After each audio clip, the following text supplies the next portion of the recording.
Hi everyone, welcome to another episode of EOM Coach Conversations. And this is where I, Sidra Tasim, a certified conscious parenting coach, bring come together with other coaches from all over the world, bringing in their expertise, their knowledge, and their wisdom to everybody out there who's listening to us. And today I have the lovely Holly Storm from Harmony Parenting with me, and she has been coaching for the last 2 years, and she's also certified in nonviolent communication. And we're going to be talking more about that and what that means. But first, let's, Holly, can you introduce yourself a little bit more? Yes, I have one quick correction to make is that I'm not certified in nonviolent communication. Okay. That's a 5-year certification process. So I'm working on it, but I am not certified. I will be eventually. So I have 2 boys. They're 5 and 9. And I have been really studying peaceful parenting, I'd say, for my 9-year-old is almost 10. So for the last 9 years, and respectful communication and all of that, my journey really started with learning that attachment parenting 9 years ago. And then it didn't really work for me. Like I understood the concepts, but I couldn't, when I applied it, for whatever reason, it wouldn't work. You know, my kids would still get really angry and explode, and I would end up being either super permissive or explosive myself. I would be yelling back. So it wasn't until I went through coaching and then got more coaching and studied nonviolent communication that I really was able to put all the pieces together to understand how it works. And the importance of my energy that I bring to it, because I was just for the longest time trying to stuff all of my feelings. And I thought that if I said no to my kids, that I wasn't respecting their opinions. And so I learned that both of those things were untrue. First of all, I can have my feelings, and I need to express those feelings. And that's really healthy for our relationship as well as for like the physical being. And it is not going to hurt my kids for me to say no. And I can do it in a super respectful way. It doesn't need to be my way or their way. It doesn't have to be a win-lose scenario. We really work towards that win-win scenario. Yeah, I really resonate with that. And I feel like that's such an important point to make, that a lot of parents, they're just reading up the books, watching all the YouTube videos, they're taking in all the tools and all of the scripts and everything, but they still feel like at the end of the day, when it comes to asserting themselves, when it comes to really practicing respectful conscious parenting, is just not happening. And why do you think this, what does coaching really do here? Like, what difference does it make? And we'll get to our topic, but I think this is such an important point to make here, so I'm taking that little segue. Yeah. Well, I think coaching in particular can help us find our compass, find our true north, and listen to ourselves, because I think so much of that struggle comes from us as the parent, myself as the parent, not being connected with myself. We live in a society that really encourages everybody to kind of go their own way and be busy all the time and do things, and we're judged on what we do and how we perform and all of this stuff, and all of that creates disconnection from the self. So with coaching, we learn to realign with our home base, with ourselves, which a lot of us haven't felt that connection since we were infants. like, because that disconnection usually starts around age 3 or 4, like very early in life. And we get used to living in this disconnected state, and we perpetuate the disconnected state because we don't know, like it becomes almost a feeling of I'm safe if I'm on guard and if I'm disconnected. Like I need to watch out for what's coming next. Yeah. And we don't feel safe being connected. So we need to relearn how to connect with ourselves and how to find safety in that connection. Yes. And then we can start living authentically. And really, coaches help. They're the catalyst for making that happen, for making that connection. Without coaching and having that outside view and outside input, outside ears, I think it's really hard to reestablish that self-connection. And although this sounds like a sales pitch, I've been through it, you've been through it. Before we became coaches, we got coached, and which is why we were pushed to do this work for other people out there, for everybody who's listening. If you find yourself struggling putting to practice what you've learned, it's because you're not really connecting authentically to your true voice. And coming to true voice, let's talk about the hard stuff now. Let's talk about what we intended to do today. So our topic today is when your kids say no.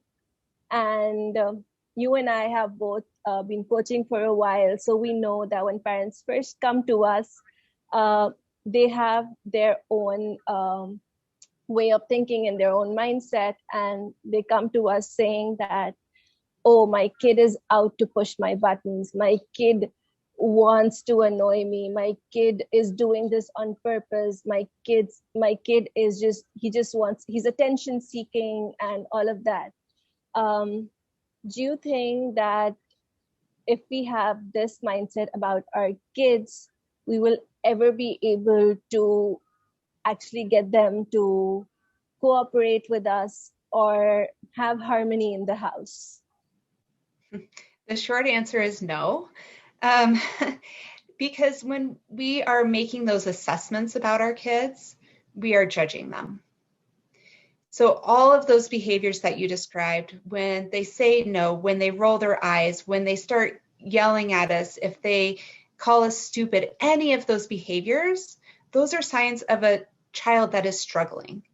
So I love Thomas Gordon from Parent Effectiveness Training. Actually, his very first step in his program is to break down whether something is the parent's problem or the child's problem, like who is having the problem. And the person who's upset is having the problem.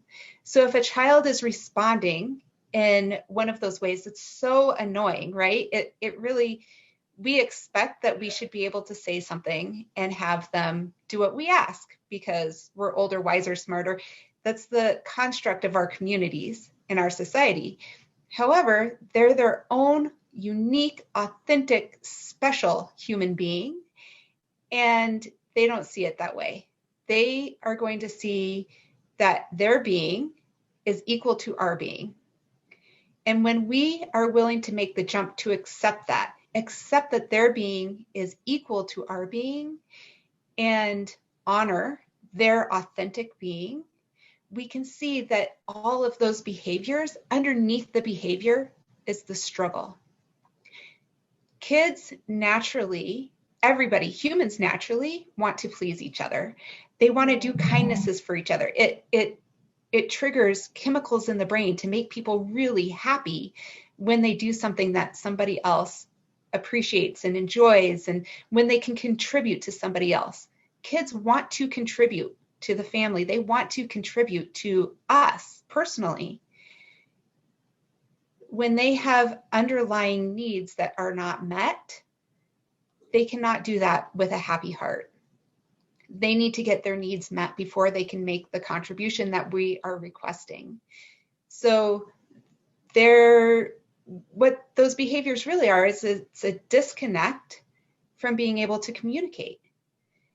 It's because they have these feelings come up and they don't have the words and the skill to communicate those feelings from their authentic heart. And part of that's because we haven't modeled it, right? Because we didn't learn to do that. So that disconnect creates the behavior that we experience. Right. So what I hear you saying is that our children's behavior, especially the ones that trigger us, are basically just a manifestation of their needs not being met. And so how do we go forward in those situations? You're saying that it's really just because we're not modeling the right way to communicate them. So how do we as parents do that? Is there a roadmap that parents can follow where we show them how the parents can not just get their needs met, but also be able to identify and meet the needs of their children, which is causing the disconnect in that moment? And I would love if you could share that with an example as well. Yeah. So that's where it gets a little bit complicated and takes a little practice, because what it comes down to is not just ensuring that the child's needs are met, like you said, it's ensuring that our needs are met. And to get our needs met, we need to be aware of those needs. And that goes back to connecting authentically to ourselves to really know what our needs are. When we're living in these thoughts about that's assessing our child's behavior and judging our child's behavior and judging the situation about, well, it should be this way. They should be willing to do their chores. They've been laying on the couch all day. They should be willing to get up and do the dishes or something because they've been lazy. As long as we are thinking in those terms, we're not being authentic to our needs. We're living in this place of imagination. And the imaginary is never going to be our present. So the first step is to become present with, okay, what are my deeper needs? Let's take the example of your kiddos watching TV and you'd like some help with the dishes. So going deeper inside of me, I need to figure out what needs are going to be met by my child helping me with the dishes. And it's not an outside need. It's not just the need for the dishes to be done. It's me personally, emotionally, what needs will be met for my child to come help me do the dishes. And in that situation, I would say maybe contribution to the family, maybe support, because it's exhausting to do all of the housework, right? We need support with the housework. And maybe some mutuality of, shared responsibility. So then when I go and I approach my child to begin with, the conversation isn't starting out as this accusation that we so often do. You've been watching TV all day. It's time for you to come and help me wash the dishes. That's making an assessment. It's making a judgment. It's not taking into consideration the child's needs. So we really start earlier in the process with, okay, I'm going to approach this differently.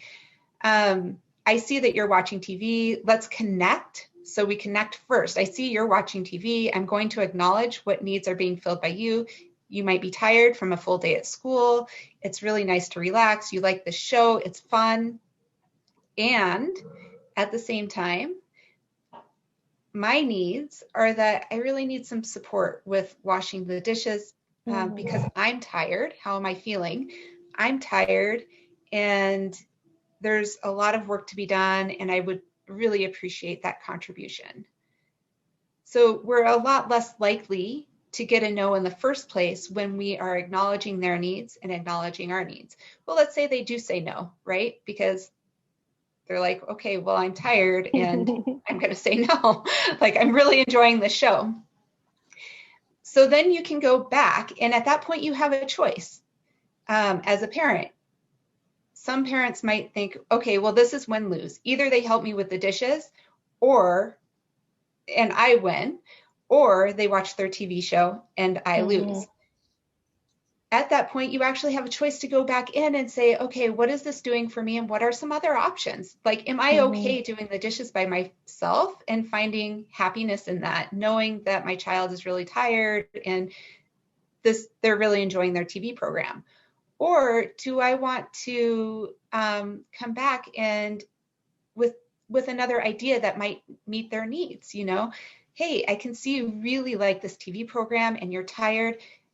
How much longer is it? Something simple like, oh, it's only 10 minutes longer. Well, when this is over in 10 minutes, would you be willing to help me with the dishes then?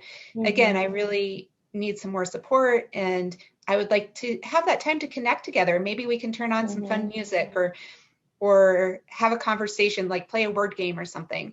Make it fun.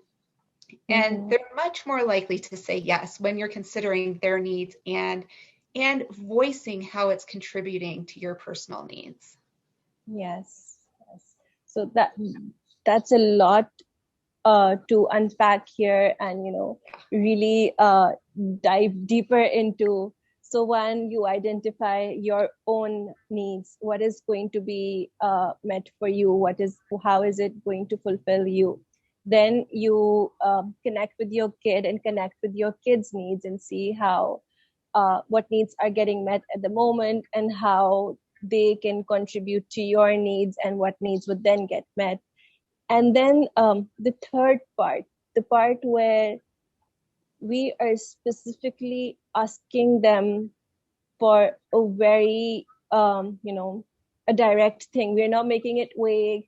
We're not asking them to get your act together, be nicer to your sister, all of that. We're making a very specific request.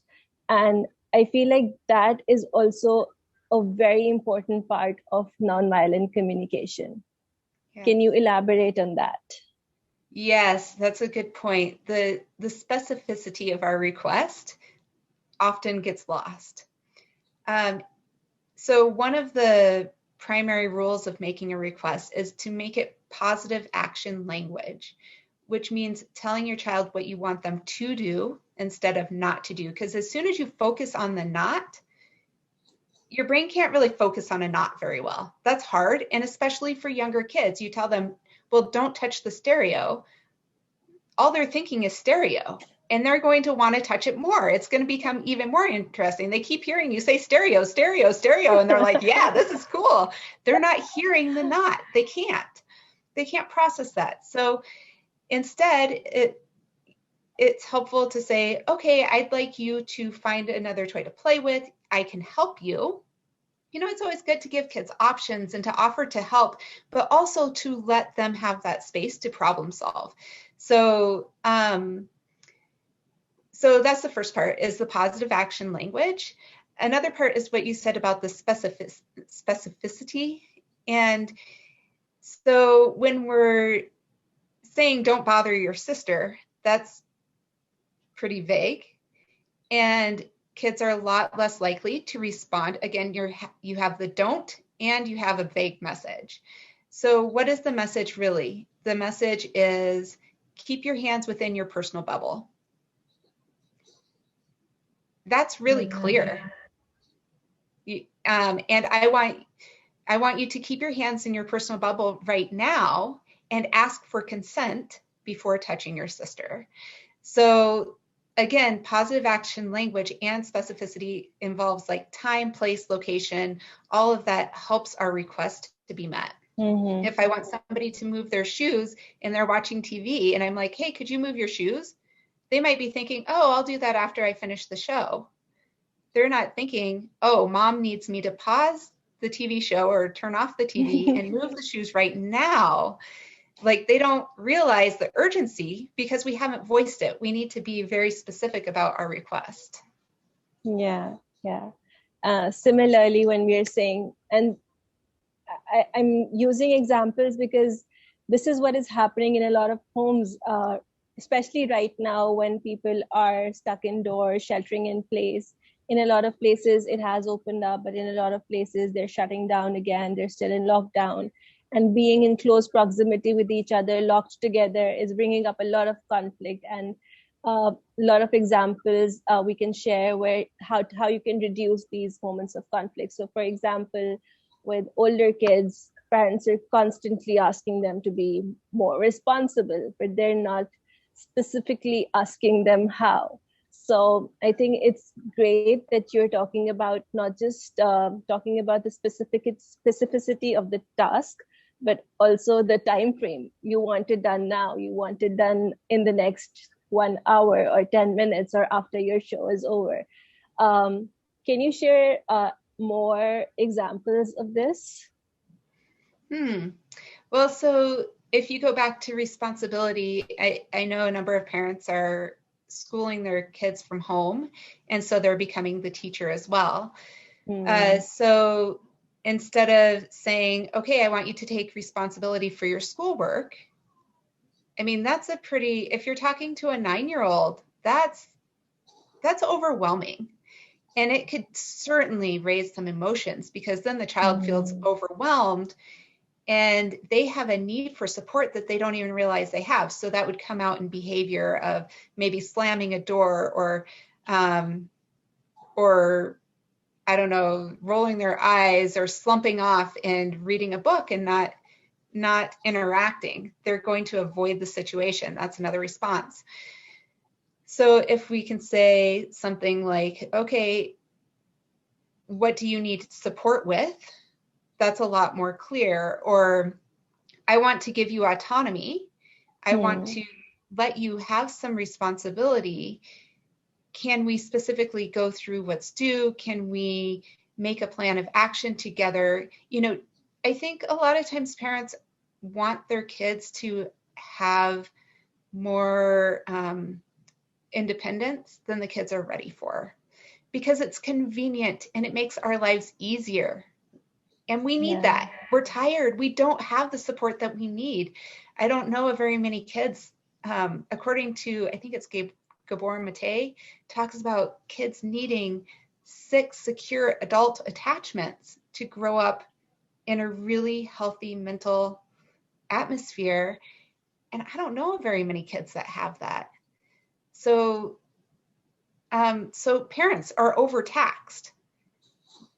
And as a result, we want our kids to be more independent than they really can be yet.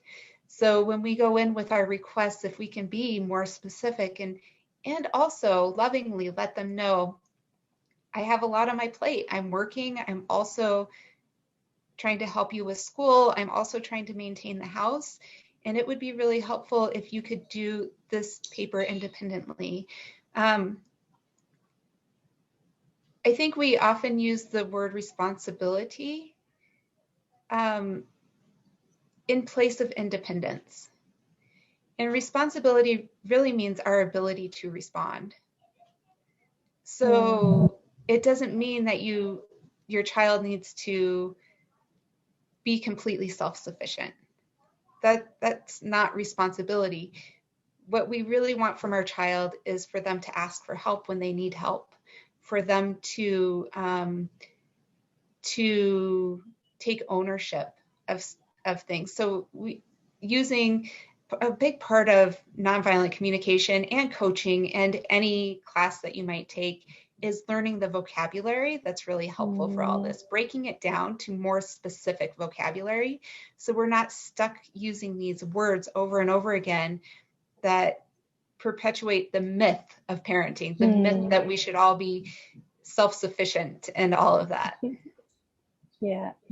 And coming to vocabulary, I think one sentence that we can start using with our children is taking responsibility for what you're feeling. I am feeling this because I am needing this.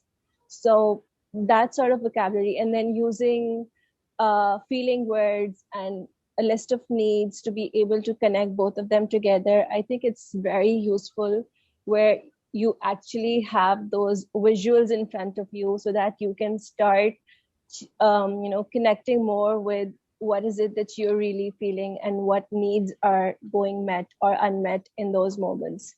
I also want to add here that first, let's do a brief recap.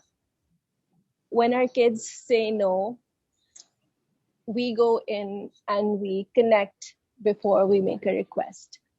How do we connect? We connect by identifying the need that will be met through that request for us, and then seeing what our kid is doing and identifying what needs are currently being met and how they can contribute to our needs. And that is also a need in itself, like contributing to family contribution is a need too. So that, and then make a specific request where the child has autonomy and you've given them choices so that they can follow through. But having said all of that, I also just want to add here, and you can add to that as well, that when we do make a request, we need to be sure what is a request and what is a demand, because sometimes we're really just demanding children, but when we make a genuine request, we have to be willing to hear no as well. Sometimes that will happen, and we need to give, when we're giving children that choice, then we should be ready to hear that. How do you feel about that? Absolutely. If you cannot hear no, it's a demand. So recognizing before you go into your child, whether you're making a request or making a demand. And I guess I am going to place a little bit of judgment on that. Your relationship is going to be much better with your child if it's a request, and your kids won't do everything that you want them to do. Is that the idea in the big picture? I mean, really, do you want them to go through life and do everything they're asked to do by other people? No, like saying no is a really big skill to have, a really good skill in life. And I know a lot of people who, as adults, have a really hard time saying no, including myself. I have a hard time saying no. Yeah. So that's common. And if we can hear that no in our children, yes, we can go back and make the appeal. We can also choose to respect that no and know that it doesn't mean that they're never going to pick up their shoes. It doesn't mean that when they grow up, they're not going to put their plate in the dishwasher or pick up their dirty socks. It has no long-term, we're modeling these things. They're going to learn to do these things. They're going to have their own, they may or may not put their clothes in the dirty laundry when they grow up. That will have nothing to do with whether you accept their no in the present. There's really three parts to this. There's how the child is feeling. There's how we're feeling. And then there's the aspect of the relationship. And allowing and hearing the no really nurtures that relationship because it allows the autonomy and respect for the human being that is in front of you. And there are going to be times that we can't honor the no too. There are going to be times when we make a demand, either because we have a lack of resources or because of safety. Like if a child goes to run out into a busy street and we say stop, they say no, we are going to physically stop them. We're not going to allow that. That's a demand. That's, there is a time and place. And again, parents don't have that support. So sometimes we do make demands, and that's going to happen. And the best that we can do in those circumstances is to, one, not beat ourselves up about it, and to two, make repairs with the child, acknowledge it with the children, acknowledge, oh man, I really hear that you don't want to do this. I hear that you don't want to leave the playground right now. And it's the best thing for our family. It's our decision that, explain the needs that it meets to get to bed early, to have energy for tomorrow, to make our nighttime routine go smoothly. We need to leave now. And so we're going to go, and I'm gently going to pick you up, and we're going to leave. And they may be screaming, they may be struggling. And in those times, we're going to set that firm boundary because we need to. Yeah, and we've covered the boundaries in a past episode, and anybody who's watching this and who's interested or more curious about learning more, you can go back and watch that. And again, just reinforces the point that connection is more important than compliance in our relationship with our children. We want them to cooperate. That would be the ideal ideal scenario, but it will not happen every time. But if you do follow nonviolent communication, there is more chance of there being harmony in your homes. And I love saying that because that is what your business is. We're just going to wrap up here, and you can talk a little bit about where we can find you. If anybody here is struggling with nonviolent communication, how can they reach out to you? Thank you. So you can always find my personal Facebook page, which is Holly Storm, or my business page, which is at Harmony Parenting Love. I also have a free group called Parenting in Flow, where I put a lot of tips and tricks and all of that kind of stuff, and entertain questions about using these techniques. So I'm going to just go back a minute, and there is a question that we have here. What about throwing things as a protest? Any way to reform that behavior? That's a question from Abir. Abir, thank you so much for watching. Yeah, so what about when the child starts to throw things? That's the question? Yes. Okay, so when a child starts to throw... Anything, how to reform that behavior? She's using the word reform. Yeah. So when a child starts to throw things, they're really showing that they're struggling, and they're not sure how else to express that.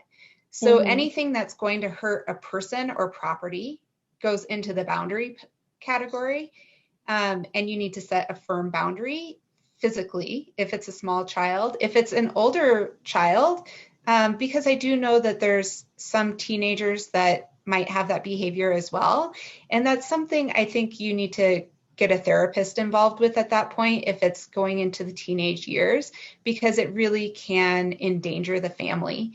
But get yourself into a safe position with a teenager. With a small child, stop the behavior. Put your body in front of them, take away whatever thing they're trying to throw, put them into a safe place so they can express their feelings.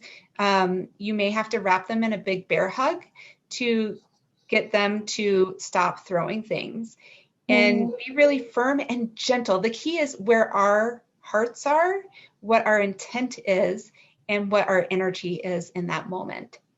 So if our energy is like, I'm going to get you back for throwing things and I'm going to hold you down, that's going to ramp things up and make it worse.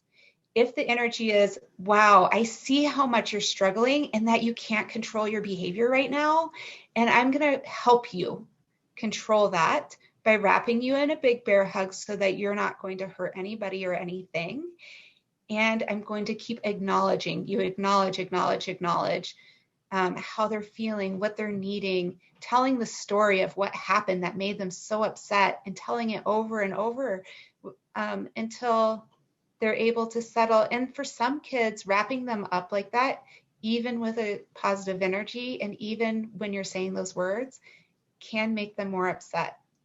So finding that balance point with your specific child of, okay, at this point, I know that this upsets you and I want to give you more space, and I need to make sure that things are going to be safe. So really gently, it's kind of like a teeter-totter, right? You're just kind of balancing, finding that balance for your particular being and for your child. Yeah, that's so true. I also find that some kids do it as, again, there can be a different need below that. When they're throwing things in anger, sometimes it's just that need to release energy. And what I find helpful with my 4-year-old, or what can be helpful for younger children, is finding them and giving them a safe spot to be able to throw things, giving them soft toys, just releasing that energy. And like you said, talking about it over and over and over till they can have that release in the form of tears. I feel like when they get to the point where they start crying, parents get uncomfortable. But I feel like that is such a magical moment where the children are able to, let out whatever they've been holding in. Because if they don't let it out in the form of tears, in the form of words, if they're not going to be able to tell you what they're feeling, then it's going to come out as aggression. It's going to come out as throwing things, throwing tantrums. So talking about it till the point where tears start flowing, that really works in these cases as well. Abir, I hope that answers your question. And he's 2.5 for context. So with 2.5-year-olds, roughhousing and that sort of rough play is really important. So take him to a safe spot, and you're the mother, his needs better. One size does not fit all, but just either holding him in a bear hug or allowing him to throw things that do not hurt others. You can figure out with trial and error what works for you as a family. And with that question, if you don't have any more questions, we're going to wrap that up. Thank you everybody for watching, and thank you Holly for being here and sharing so much wisdom with us. This was such an informational session for me as well. We learned so much, and I wish we had more time and we could go on forever and ever, because there's so much more to cover when it comes to nonviolent communication. But today we just wanted to talk about the steps that parents can follow, and then they can reach out to you for more information for your coaching sessions, or just they can come inside your group and learn more. Thank you so much everybody for watching. Holly can be found at Harmony Parenting and her groups, and I can be found at elasticityofmomming.com. I'd love to hear more from you. And if you're watching this on YouTube later, please subscribe and share this video with others as well. Thank you so much.